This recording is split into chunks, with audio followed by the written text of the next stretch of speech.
नमस्कार। अक्सर हम सबको यही लगता है कि हम हारने से डरते हैं, है ना? पर कभी सोचा है कि क्या हो अगर असली डर हार का ना हो, बल्कि जीत का हो? ये बात सुनने में थोड़ी अजीब जरूर लगती है, पर आज हम इसी की गहराई में जाने वाले हैं। ये बात थोड़ी चौंकाने वाली है, सही कहा ना? क्योंकि हमें तो हमेशा यही सिखाया गया है कि सफलता ही हमारा आखिरी लक्ष्य है।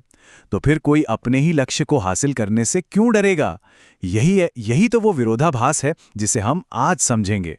तो चलिए शुरुआत एक ऐसी चीज से करते हैं जिसे हम सब अच्छी तरह से जानते हैं।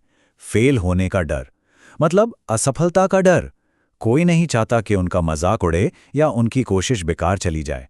ये एक ऐसा डर है जिसे हम सब महसूस करते हैं, जो हमें आगे भी बढ़ाता है और कभी-कभी रोक भी देता है। लेकिन अब आते हैं मुद्दे पर। सिक्के का दूसरा पहलू देखते हैं। क्या हो अगर कुछ लोगों के लिए वो फिनिश लाइन पार करना ही सबसे डरावनी चीज हो? यही वो विरोधाभास है जिसे आज हम समझने की कोशिश करेंगे। सफलता का असली डर।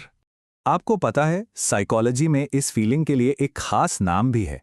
एक जर्मन शब्द है एफॉक्सपांस्ट, जिसका सीधा सा मतलब है सक्सेस से डर। और ये सिर्फ कोई ख्याली पुलाव नहीं है, बल्कि एक जानी मानी मनोवैज्ञानिक स्थिति है। तो सवाल फिर वहीं आ जाता है, आखिर कोई जीतने से क्यों डरेगा? देखिए, इसका जवाब छिपा है उस बोझ में जो सक्सेस अपने साथ लेकर आती है। क्योंकि जीत जीत सिर्फ इनाम नहीं लाती, वो अपने साथ लाती है भारी भरकम जिम्मेदारियां। तो ये सफलता डरावनी क्यों लगती है? सबसे पहली बात, इसके साथ आती है पूरी पूरी जिम्मेदारी। जो किया वो आपने किया। दूसरा, एक रेपुटेशन बन जाती है जिसे बनाए रखने का प्रेशर होता है। और शायद सबसे बड़ी चीज, आप अब दुनिया को या किस्मत को दोष नहीं दे सकते। अब कोई बहाना नहीं चलता, क्योंकि आपने साबित कर दिया है कि आप काबिल हैं।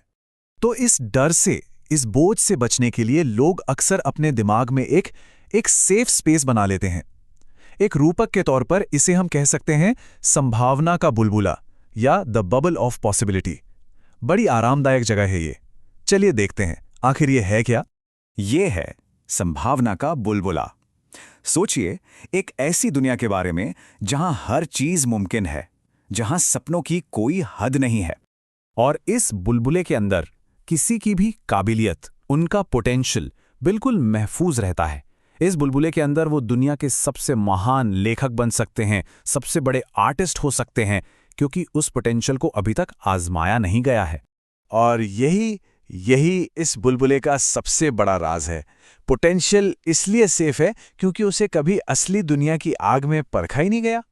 जब तक कोई कोशिश ही ना हो, हार का तो कोई सवाल ही नहीं उठता। लेकिन इसके साथ साथ जीत की भी कोई उम्मीद नहीं रहती। यहां देखिए, दोनों दुनियाओं का फर्क बिल्कुल साफ है।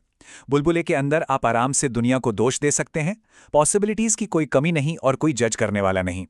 लेकिन जैसे ही आप बुलबुले से बाहर कदम रखते हैं, सफलता के साथ आती है जिम्मेदारी।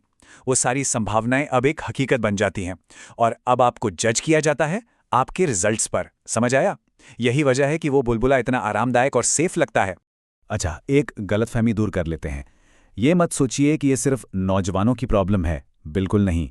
सोर्स के मुताबिक ये हर उम्र के किशोरों को प्रभावित करती है। इसका मतलब है, कोई भी इंसान, उम्र चाहे जो भी हो, अगर वो जिम्मेदारी लेने से कतरा रहा है तो वो इस माइंडसेट का शिकार हो सकता है। तो ये सारी बातचीत हमें आखिर में एक बड़े सवाल पर लाके खड़ा कर देती है। ऐसी कौन सी सफलता है, ऐसी कौन सी जीत है जिसे किसी ने खुद अपनी ही संभावनाओं के बुलबुले में कैद कर रखा है, सिर्फ इस डर से कि उस सफलता के साथ जो बोझ आएगा उसे उठाया नहीं जाएगा? ये सोचने वाली बात है।